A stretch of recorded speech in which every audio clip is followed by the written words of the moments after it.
Pembacaan Alkitab tanggal 12 April tahun 2023 hari ke-102.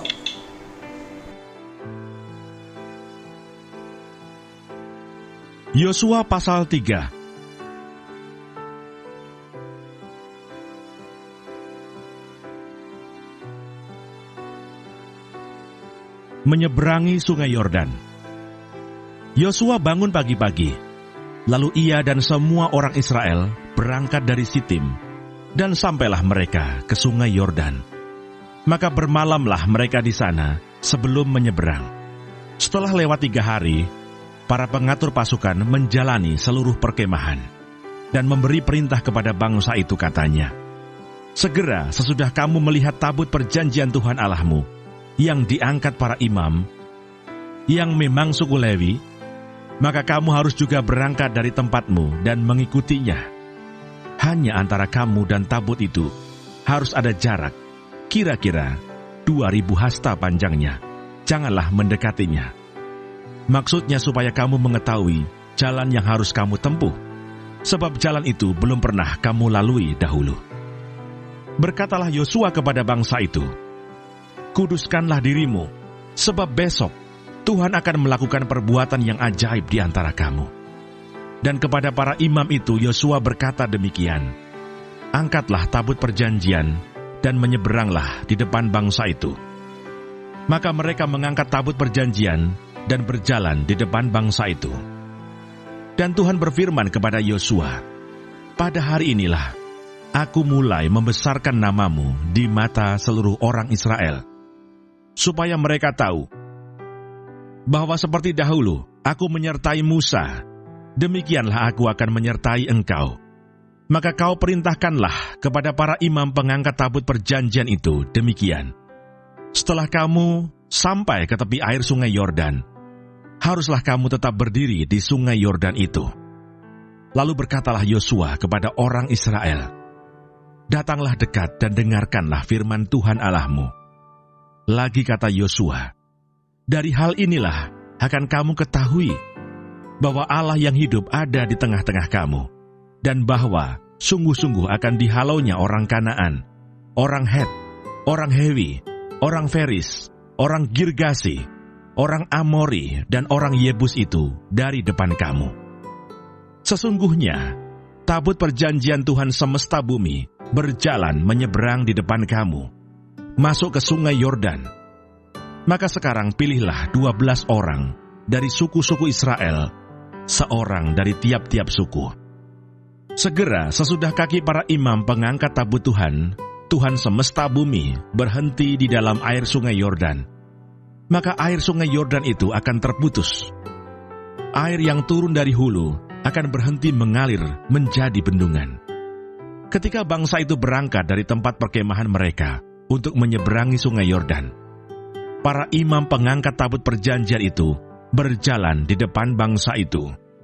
Segera sesudah para pengangkat tabut itu sampai ke sungai Yordan, dan para imam pengangkat tabut itu mencelupkan kakinya ke dalam air di tepi sungai itu, sungai Yordan itu sebak sampai meluap sepanjang tepinya selama musim menuai.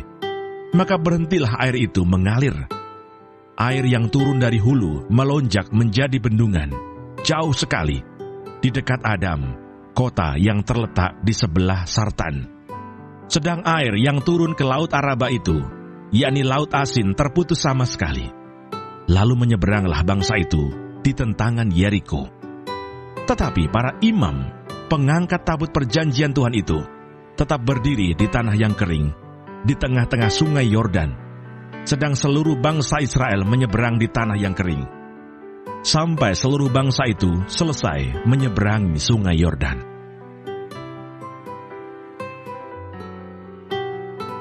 Mazmur 118.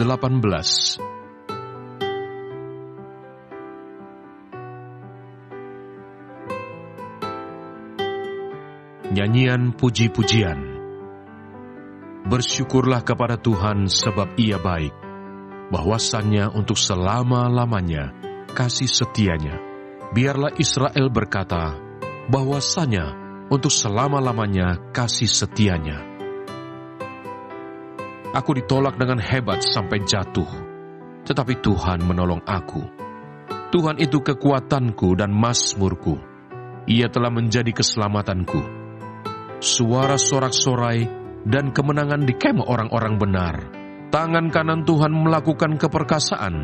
Tangan kanan Tuhan berkuasa meninggikan. Tangan kanan Tuhan melakukan keperkasaan.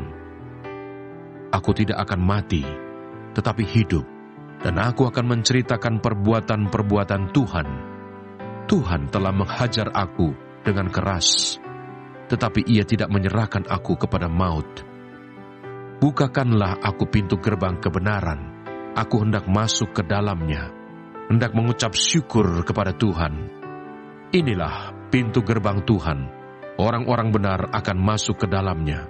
Aku bersyukur kepadamu, sebab Engkau telah menjawab aku dan telah menjadi keselamatanku.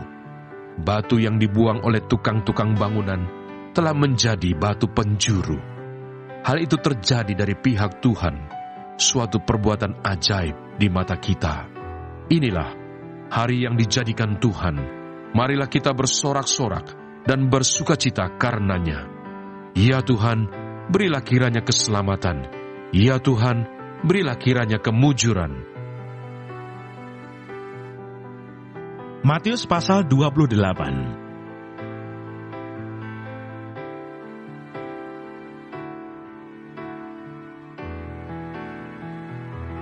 Kebangkitan Yesus. Setelah hari Sabat lewat, menjelang menyingsingnya fajar pada hari pertama minggu itu, pergilah Maria Magdalena dan Maria yang lain menengok kubur itu. Maka terjadilah gempa bumi yang hebat, sebab seorang malaikat Tuhan turun dari langit dan datang ke batu itu dan menggulingkannya, lalu duduk di atasnya. Wajahnya bagikan kilat dan pakaiannya putih bagikan salju. Dan penjaga-penjaga itu gentar ketakutan dan menjadi seperti orang-orang mati. Akan tetapi malaikat itu berkata kepada perempuan-perempuan itu, "Janganlah kamu takut, sebab aku tahu kamu mencari Yesus yang disalibkan itu. Ia tidak ada di sini, sebab ia telah bangkit, sama seperti yang telah dikatakannya. Mari, lihatlah tempat ia berbaring. Dan segeralah pergi dan katakanlah kepada murid-muridnya bahwa ia telah bangkit dari antara orang mati. Ia mendahului kamu ke Galilea. Di sana kamu akan melihat dia. Sesungguhnya aku telah mengatakannya kepadamu." Mereka segera pergi dari kubur itu dengan takut dan dengan sukacita yang besar dan berlari cepat-cepat untuk memberitahukannya kepada murid-murid Yesus. Tiba-tiba Yesus berjumpa dengan mereka dan berkata, "Salam bagimu." Mereka mendekatinya dan memeluk kakinya serta menyembahnya. Maka kata Yesus kepada mereka, "Jangan takut, pergi dan katakanlah kepada saudara-saudaraku, supaya mereka pergi ke Galilea, dan di sanalah mereka akan melihat aku."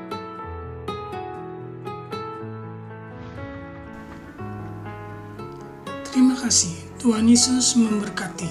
Amin.